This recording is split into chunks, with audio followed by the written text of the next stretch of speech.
For the last few months, I've been digging through every single FNAF game, wiki site, Reddit post, and YouTube comment to try to get every single piece of concrete lore from these games and the Scott Games website up until Ultimate Custom Night. We then took that lore and made a timeline. And without any further ado, that's what we'll be presenting today. The Ultimate Pre-Help Wanted, Games Only, Five Nights at Freddy's timeline. Just to be clear, when a game occurs, I'll point it out and the logo will be in the corner. If I don't specifically point out a game and put the logo in the corner, I'm not talking about that game. Looking at you commenters who always think when I say Freddy Fazbear's Pizza, I mean FNAF 1, even though there's like 4 different Freddy Fazbear's Pizzas. Now slices. Put on your aprons, and let's finally bake ourselves a theory.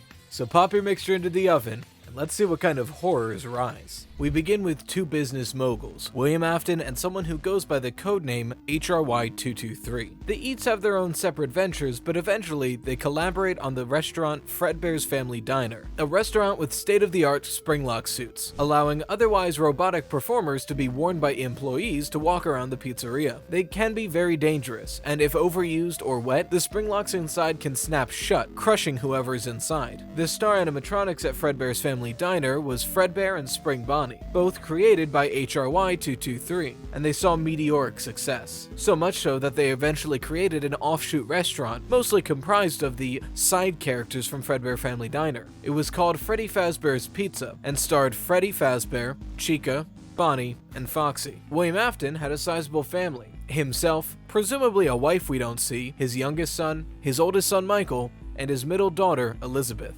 All we know about HRY223's family is that he had a daughter. William is lost in his work. To remedy this, he creates a bunker in between his house and Fredbear's Family Diner, such so that he can keep an eye on things going around, operate the animatronics, and still watch over his children. In particular, his youngest son, who seems to have some trouble socially. He created these Fredbear plushes to be able to talk to his son throughout the day as Fredbear, seeing as his son does see the characters as his friends. However, even though the son considers the characters friends, he's terrified of the animatronics, most likely due to him seeing a worker being put into a springlock suit. In the eyes of a child, that looks crazy. William knows he has this fear, so he feeds into it a little bit to keep him away from the springlock suits, although it backfires, and now the child is terrified of all things animatronic, a fact that his older brother seems to tease him relentlessly about. In fact, the other children around town tease him for the same thing, but one unfortunate day, the bullying goes too far. Michael Afton and a few of his friends pick up the youngest son,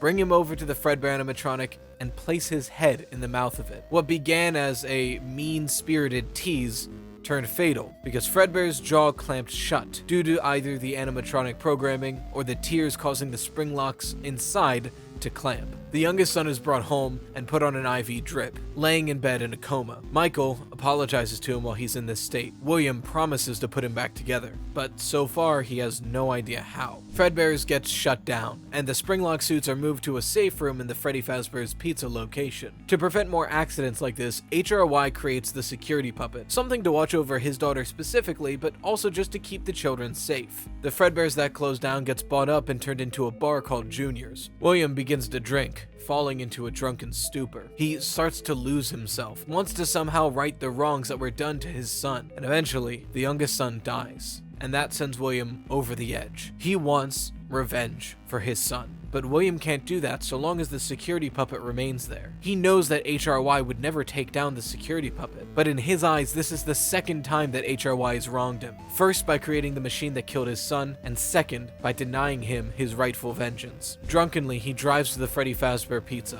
and he sees HRY's daughter locked outside. Taking the opportunity, and knowing the security puppet would eventually chase after her, he kills her, leaving her in the alleyway and drunkenly driving home. The security puppet does eventually inch its way towards her in the rain, short circuits, and collapses on her. It's at this moment that HRY's daughter possesses the puppet. William then drives home. His wife warns him to keep away from his eldest son, Michael, as he's had a rough day, but he demands to see his son that's being kept in by a stationed animatronic outside. It doesn't do much, but he's hopeful that the sight of it will be enough to keep him inside and scare him in bed. But when he goes around back to check the window, he finds it broken and just footprints left behind. The animatronic didn't work, and Michael snuck off to that place again. the mound in the woods, the entrance to William's secret bunker. William wants to keep him away from there for several reasons. It controls so much, it has cameras everywhere, but obviously the animatronic outside his window didn't work. So when he comes back, he'll make him sorry by moving him into a room without windows and without doors that lock. And he begins tormenting him every night from that bunker, unlocking the access to the animatronics and cameras with the code 1983,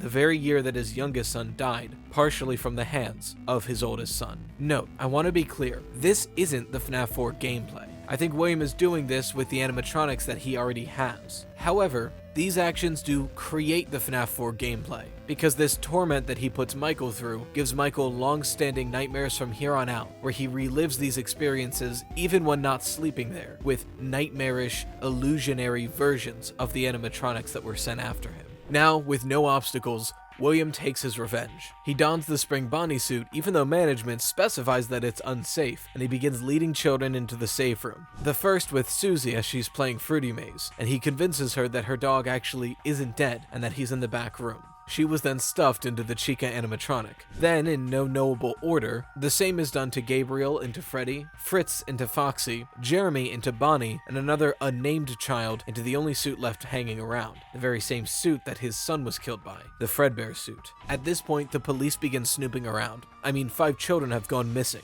To throw them off the trail and to cover his own tracks, and in one final act of revenge, William frames HRY-223 for the 5 missing children. They never find the body, but, according to the newspapers, a suspect was convicted. HRY-223 goes to prison, and the whole ordeal becomes known as the Missing Children Incident, going down in Fazbear infamy. Freddy Fazbear's closes down, and it's at this point that HRY's daughter, via the puppet, starts to shepherd the souls of those 5 children into the suits that they were stuffed in, so that they can continue to live in some form and not be lost. But William starts to notice this. He sees the suits twitching and moving erratically. Suddenly, he has a lead on how he might be able to bring his own son back, but he needs to experiment more. He needs more test subjects. He opens up Freddy Fazbear's Pizza again, but this time to help with PR and investors, he creates state-of-the-art toy animatronics with facial recognition systems, things that can scan to make sure criminals stay out. Notably, William isn't on any criminal database, but HRY is. He wants to see if he can take this possession effect and transfer it, so he uses parts from the old animatronics that are possessed and puts them into the toy animatronics, something borrowed,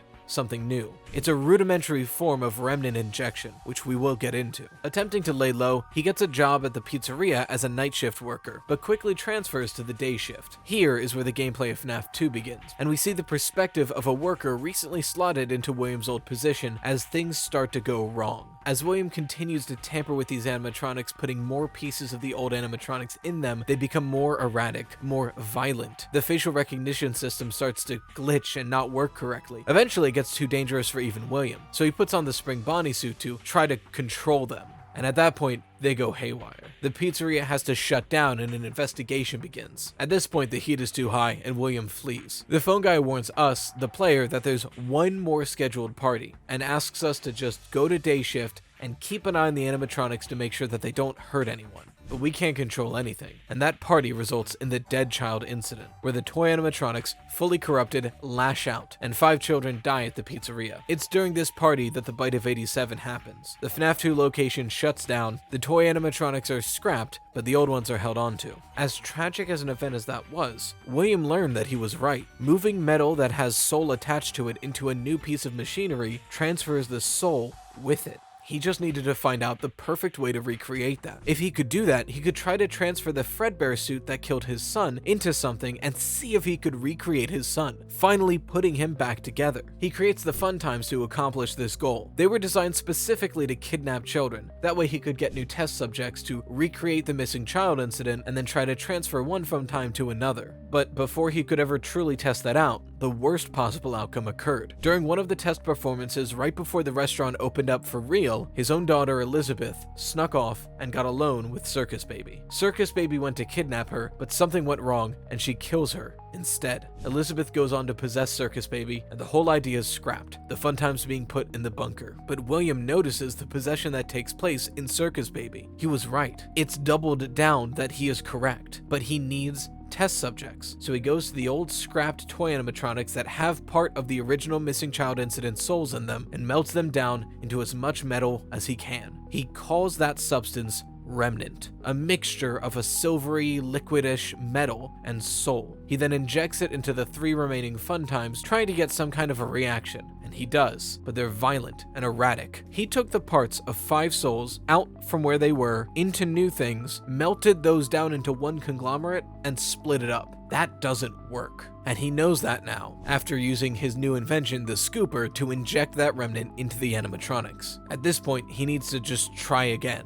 But Elizabeth is still down there, and it's too dangerous for him to go down. Who else does he have to trust, or at least can command? His own son, who he tortures on the nightly, Michael Afton. He forces him to go down to put Elizabeth back together and to free her. Then we have the gameplay of Sister Location, where Michael Afton tries to do that, but instead is tricked by Circus Baby and Ennard, an amalgamation of the innards of the Fun Times, trying to form back into as whole as they can be. Ennard then scoops Michael and uses his skin to escape. It works for a time, but eventually that skin begins to rot, and Ennard has to flee into the sewers. Michael Afton, having trace amounts of remnant left on him from the scooper, and rage and unsettled business in his own soul, possesses himself to go after his father, and pledges to. But when William went down to the bunker to see what had happened after the fact, he fled the scene as well, and thus began a chase. William needs Ennard back to continue testing, and to retrieve his daughter, but he needs to avoid Michael, who pretty much just wants to kill him. So, he creates a Freddy Fazbear's Pizza, hoping that he effectively caused a fear in Michael that he would stay away, but attract Ennard and Elizabeth, things that ostensibly would want to go towards a pizzeria where Fazbear animatronics are. He takes the old animatronics from the FNAF 2 location, and on a shoestring budget, reopens the pizzeria again. It's dirty, it's messy,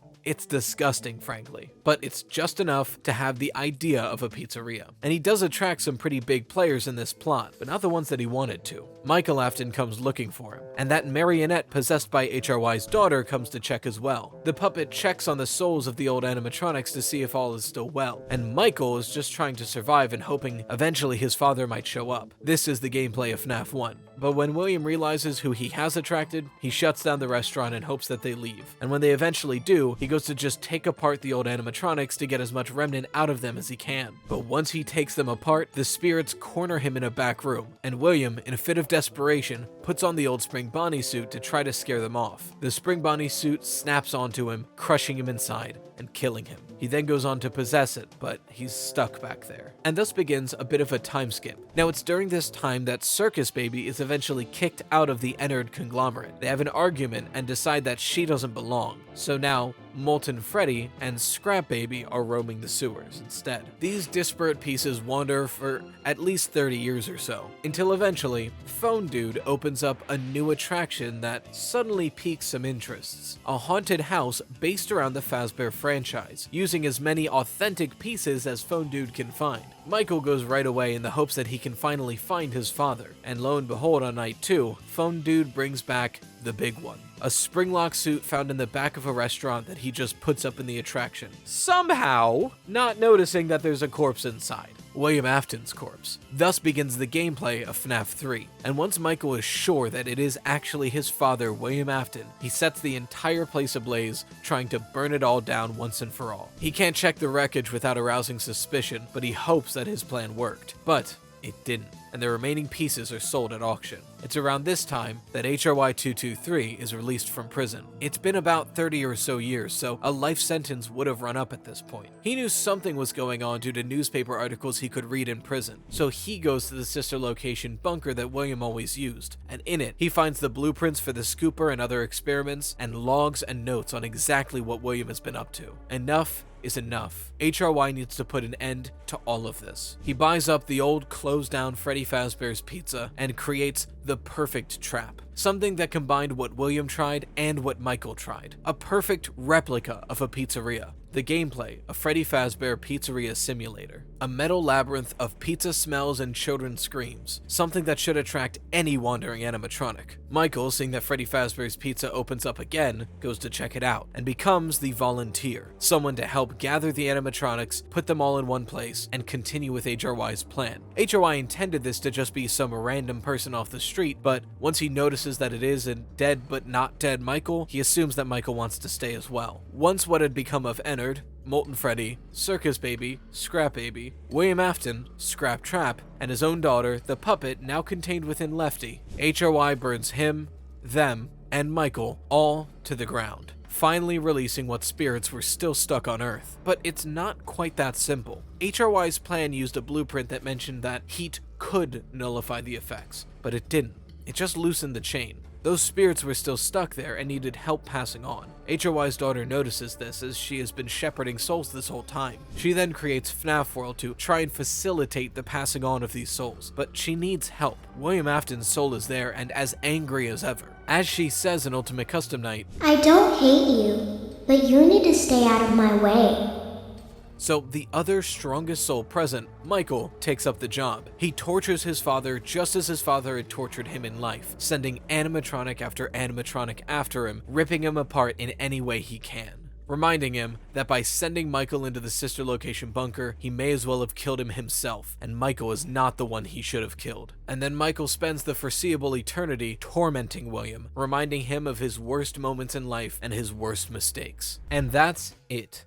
The entire FNAF timeline. If you want my evidence, there's a playlist in the cards and I'll link it at the end of the video. The playlist is like an hour and a half, so grab some popcorn. If for whatever reason you want one of these, we made a few of them, so there's a link in the description to my wife's Etsy shop. You can get them there. We made them ourselves, so there's only a couple. If they run out, maybe we'll figure out a way to do more, but you know. And if you love charity, don't forget that on January 1st, we'll be doing a 12-hour live stream. 3 days from now, it's Sunday, essentially. I'll be reading the FNAF books, and there will be milestones, challenges, incentives. It'll be a fun time, and it's all for the Trevor Project. So if you want to hang out, or you're just hungover and want a more laid-back stream to watch, we'll be here. Anyways, I just want to thank you all again so much for everything. This has been probably one of the best years of my life, and most of that is because of you and the people who watch and support this channel. It's allowed so much amazing stuff to happen, and I just want to keep doing what I can to give back as much as I can. A lot of great news on the way. Some announcements will happen on the live stream, but for now, thank you all so much.